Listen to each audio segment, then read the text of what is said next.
In this video, I'm going to show you how to get a receipt from Agoda booking. To begin, first open the Agoda app on your device.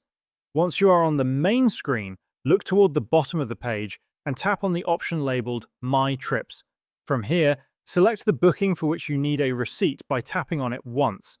After opening the booking details, scroll all the way down to the bottom of the page.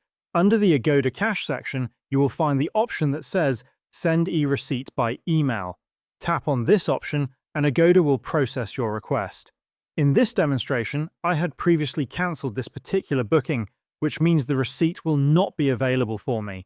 Agoda does not issue receipts for cancelled reservations. However, if your booking is active, upcoming, or even a past completed booking, you will be able to request the receipt without any issue.